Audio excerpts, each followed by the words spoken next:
Hello student, very good evening. आशा करती हूँ आप लोग स्वस्थ होंगे और अपनी पढ़ाई में व्यस्त होंगे। मैं मंजुलता आप लोगों का एक्सपर्ट क्लासेस में स्वागत करती हूँ। डियर स्टूडेंट, मैं आप लोगों के लिए को करिकुलर का कोर्स लाई हूँ जो कि फर्स्ट एड एंड हेल्थ नाम से सेकेंड सेमेस्टर में आप लोगों को ऑब्जेक्टिव टाइप के क्वेश्चन में पूछा जाएगा। स्टूडेंट, इसके पूर्व क्लासेस में मैं आप लोगों को फर्स्ट यूनिट यानी बेसिक फर्स्ट एड क्या होता है उसके बारे में और उसका सेकेंड चैप्टर पुनर्जीवन का कंप्लीट कर चुकी हूँ। आज मैं third chapter recovery position and top to toe assessment topic शुरू करने जा रही हूँ। ओके स्टूडेंट, आज आप लोग इसे कंटिन्यू करते हैं। तो इसे इंग्लिश में भी वही कहते हैं, recovery position and top to toe assessment. Recovery position का मतलब ये होता है कि स्वास्थ्य में लाभ, यानी कोई भी मरीज व्यक्ति है तो recovery position and top to toe assessment. Recovery position का मतलब होता है कि कोई भी घायल व्यक्ति या बीमार व्यक्ति है तो अगर उसके हालत में सुधार आ रहा है तो उसी को हम क्या बोलते हैं, रिकवरी पोजीशन बोलते हैं। और टॉप टू टो का मतलब होता है कि शीर्ष से लेकर पैर तक का पोजीशन, ये क्या होता है आपका टॉप टू में आता है। यानी टॉप टू टो के अंतर्गत शीर्ष से लेकर पैर तक का हम परीक्षण करते हैं। ये आपका टॉप टू टो असेसमेंट के अंतर्गत आता है। तो डियर स्टूडेंट, कंटिन्यू करते हैं। Recovery position and top to toe assessment, इसे कहते क्या है? तो रिकवरी पोजीशन को स्वास्थ्य लाभ की स्थिति भी कहते हैं।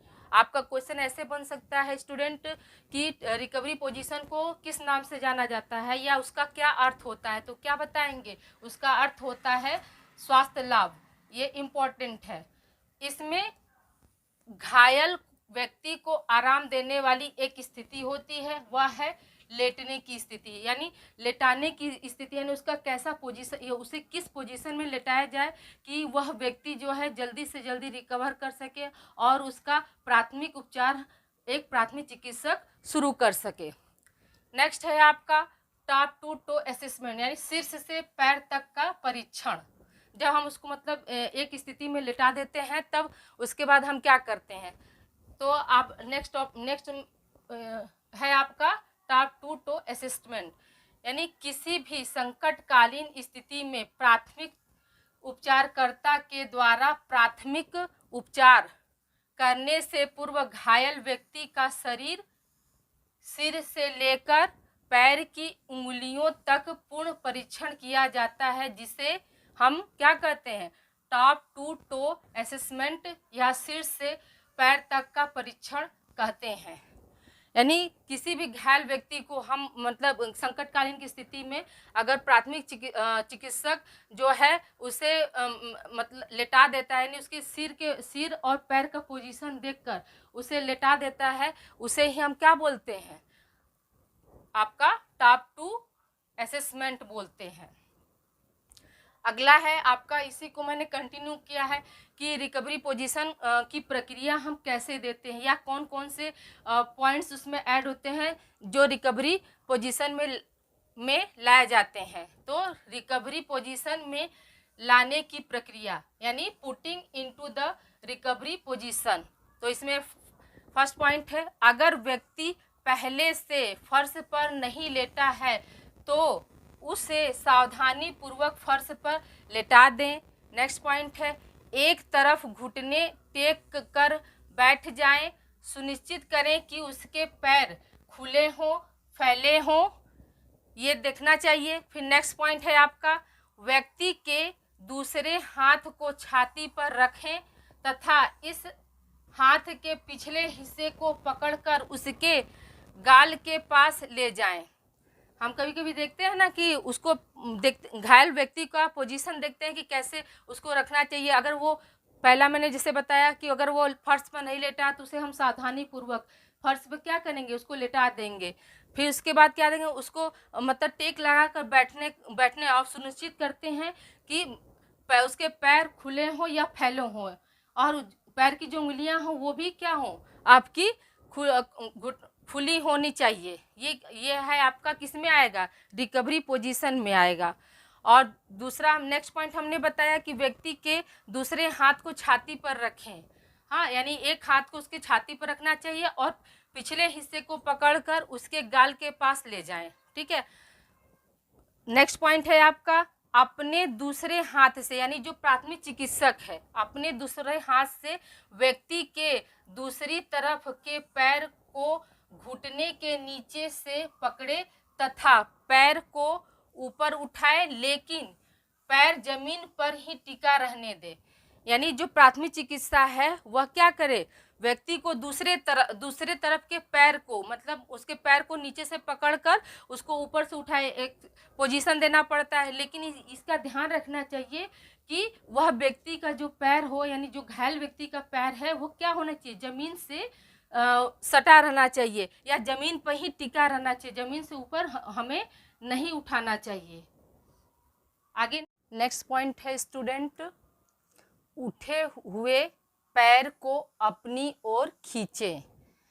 यानी उसको हम लेटाने के बाद क्या करेंगे, उठे हुए पैर को अपनी ओर खींचना चाहिए। नेक्स्ट है इस बीच व्यक्ति के हाथ के पिछले हिस्से को उसके गाल से सटाकर रखें। व्यक्ति को अपनी ओर इस प्रकार घुमाएं कि वह अपनी तरफ मुड़ जाए।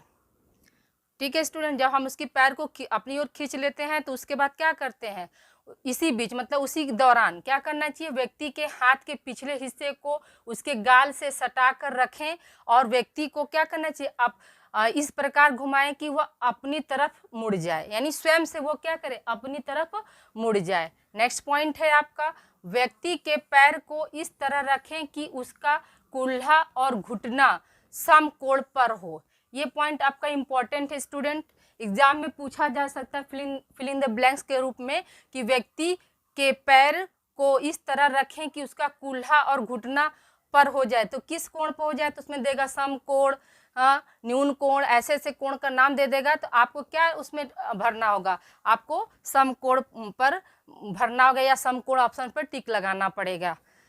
नेक्स्ट है आपका, व्यक्ति अब मुड़ी हुई स्थिति में है और अपनी पीठ नहीं घुमाएगा।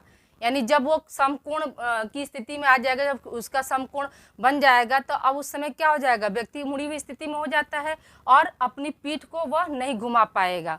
नेक्स्ट है वायु मार्ग को खुला रखने के लिए व्यक्ति के सिर को पीछे की तरफ झुकाएं, है ना।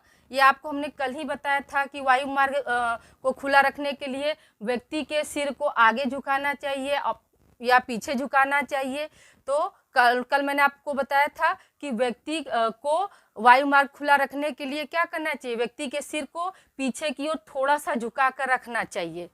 नेक्स्ट है उसके बाद सुनिश्चित करें कि मुंह जमीन की ओर है। यह खून या उल्टी होने पर वायु मार्ग में अवरोध होने व दम घुटने के जोखिम खतरे को रोकेगा।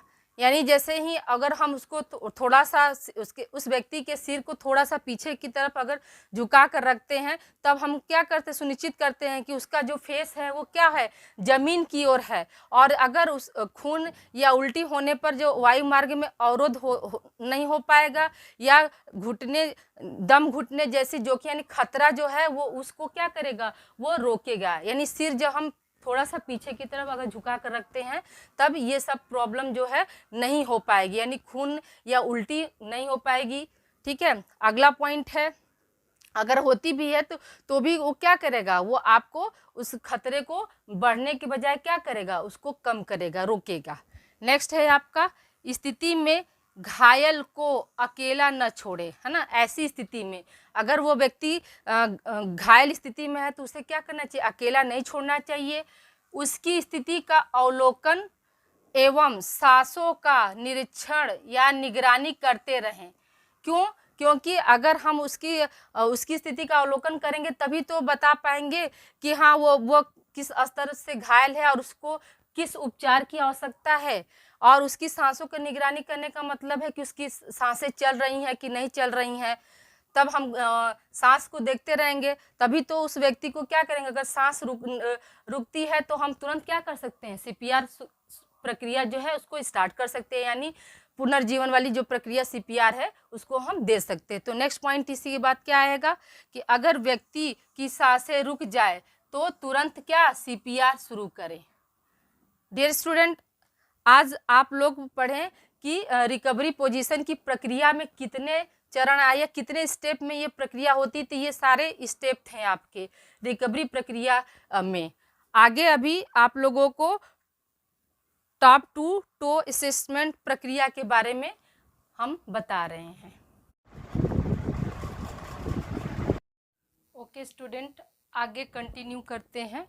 टॉप टू टो असेसमेंट की प्रक्रिया यानी procedure of top to toe assessment, यह आपका इम्पॉर्टेंट टॉपिक है, इसको आप ध्यान से समझिए।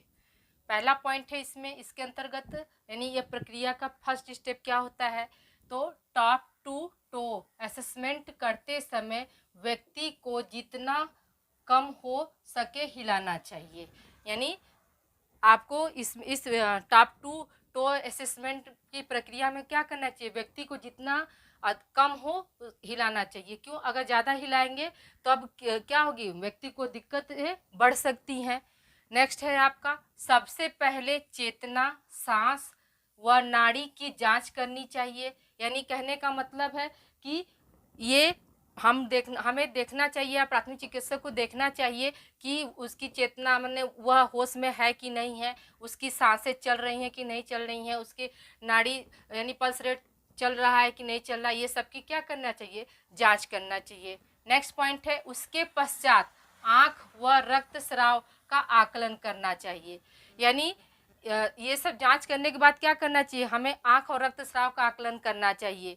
आँख को मतलब खोल के देखना चाहिए कि वो व्यक्ति सही है कि नहीं है, और रक्तस्राव का भी हमें आकलन करना चाहिए कि उसका रक्तस्राव यानी सर्कुलेशन कैसा चल रहा है।